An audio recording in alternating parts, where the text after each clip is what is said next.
Yeah, and also, Gavin, I think while we're on this, I want to stay on this a little bit because I think Sure. you made a bit of a good point the other day when we were on the live stream with Ian at Epic Philosophy. If anybody's tuned in, and go check out his channel, Epic Philosophy. I learned a lot about what I guess it would be theory, although theory is different than philosophy, as Ian described to us on the podcast. It's clear we still have a lot to learn from him. But yeah, go check out his channel.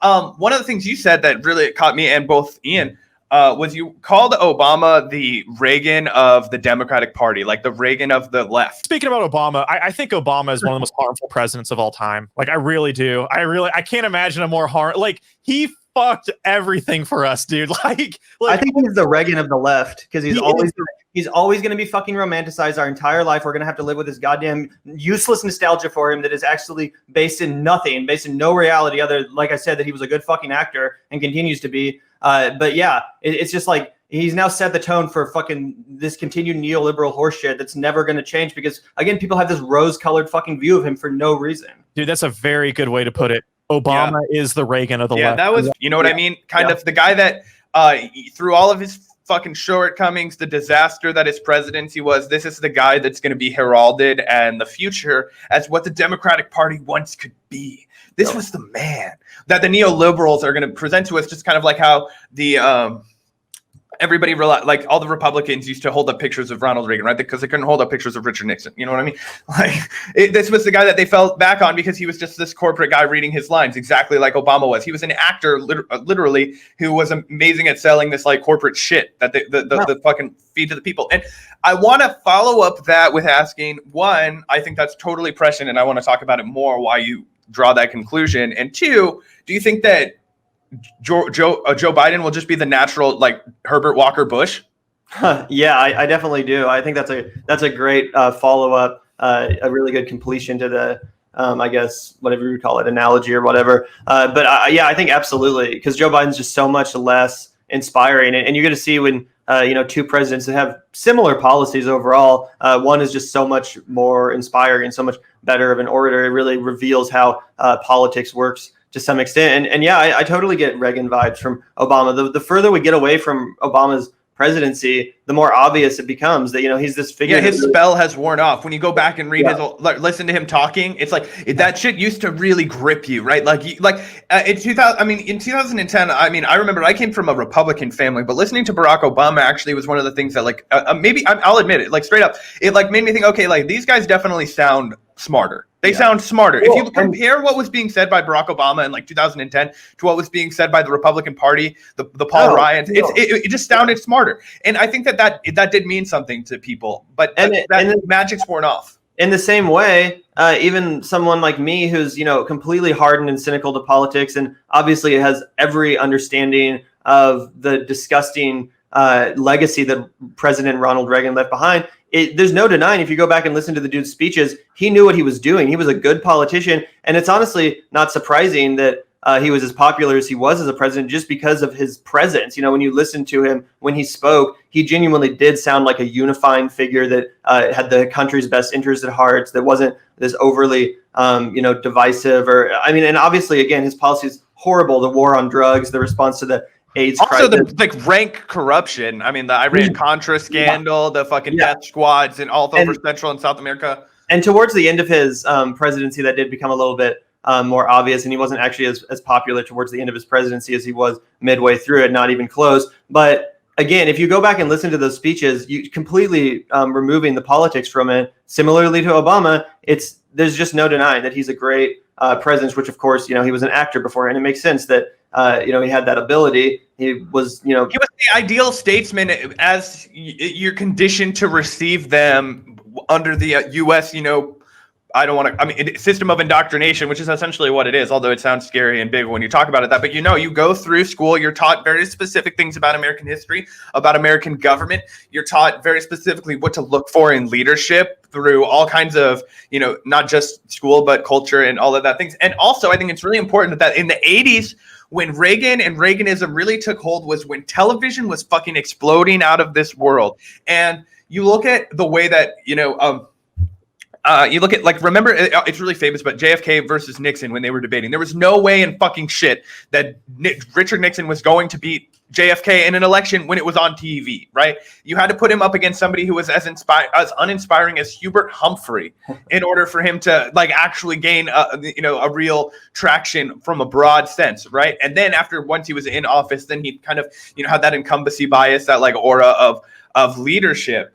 When you look at Reagan, he had the JFK kind of, like, look to him. I mean, obviously he got older, but he had the statesman, the presence, the cowboy Americana. Like, he had it almost down to a science. Like, he was the perfect guy that corporate America, the right had found, groomed, and put him up there to just basically sell the American people a bag of magic beans, for 8 fucking years. Yeah, 100%, totally. And now it's been taken even more to an even more extreme extent, where you have presidents like Donald Trump, who literally could not be the president without television. Because, if you read, like, the transcript of Donald Trump of an interview, for example, it's fucking gobbledygook. It's unintelligible. He's literally a toddler. If you were just to, have a debate between Hillary Clinton and Donald Trump that's not televised, it's just the transcript, it wouldn't even be a fucking contest. It's only because Donald Trump knew how to command the television so well, the cameras, and be a performer, that he was able to, play the media and play the country into becoming president. So yeah, now we have a situation where not only, like you mentioned with those debates, is it important to be, a good actor, but it's also, you can literally win an election just by basically playing the media and kind of making it your own reality TV show, as Donald Trump so kind of masterfully innovated, which is kind of something that I don't know if we can go back from. I don't know if the media will, because again, I just think that they're going to keep, covering whatever gives them the most ratings. That's kind of the problem with having a, ratings driven entertainment, minded media. Capitalist model for your news media, 100%. Yeah, and I think that, and I sort of think that it's important to remember and recall that always there's been, like, powerful media from, and also independent media, right? So if you look at, what Noam Chomsky often refers to as the freest time for the American press, it's actually during the 1800s, right, when it became, easy for, and then also I would argue it came again during the blog time, now when anybody can, speak their opinion, though you're suppressed by massive corporate powers. But essentially, everybody was able to, get out the information that they wanted. And, when we explored homage to Catalonia, we saw the same dynamic that was occurring even overseas in Spain. George Orwell talking about how it's impossible to get an accurate understanding of the war because it's either, being written about by correspondents who are hundreds of miles away from the front, or everybody who's on the front is too steeped in their own ideology to deliver an accurate account of what's going on. And that's, just as true of the Republicans and the anarchists as it was of the fascists, right? So, and the communists. So I think that this has always been, something that we've had to deal with. So I think that, I don't think it'll ever go anywhere. I think it's just being, compounded by the, the massiveness and the scale of our media system and how that's, become and defined our lives almost. Yeah, 100%. And I think it's very revealing about our populace too, that just how swayable and how important the aesthetics of running for president are. When you're a Barack Obama and you really can just have this anti-corruption populist message, well, meanwhile you're taking more Wall Street money than your opponents. Yeah, putting your entire cabinet picks from Citigroup. So it's like, what are you talking about? Yeah.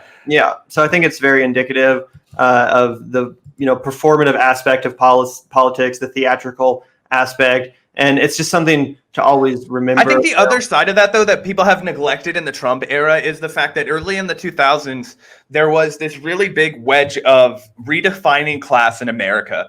And it was essentially, right, like either you were an intellectual or you were a regular Joe, right? Like that was how class was redefined. And that was how the Republicans were able to, make, the common Republican voter sympathetic to the cause of the corporation, right? Yeah. These rich guys. So essentially, the elites were not defined by how much money they were earning, but what they ate, how they dressed, what they read, right? Their lifestyle, and some of that is class based, but it's certainly not, to the largest class-based. Like, you know what I mean? If you shop at Whole Foods, like, yes, you're probably in like one income bracket, but you know, it's the culture of it, right? It's like Donald Trump eats McDonald's because he's identifying with that class, right? That's how he's able to be the everyday millionaire, because when he gets a shit ton of money, he orders 100 Big Macs. He doesn't order one like Wagyu cheeseburger from a restaurant in Manhattan, right? You know, so it's that kind of dynamic. And I think that's something that the left is going to have to grapple with, and how we need to,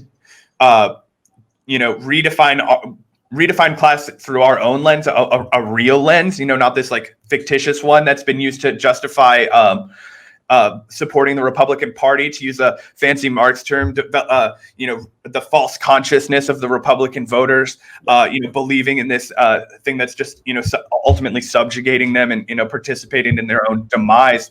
But the fact that the cultural element is so strong, and that a guy like Donald Trump can identify as a regular common, you know, plebeian, you know, a regular working Joe, specifically because of what he chooses to consume and what he chooses to buy, completely absent of his the amount that he's able to consume or buy.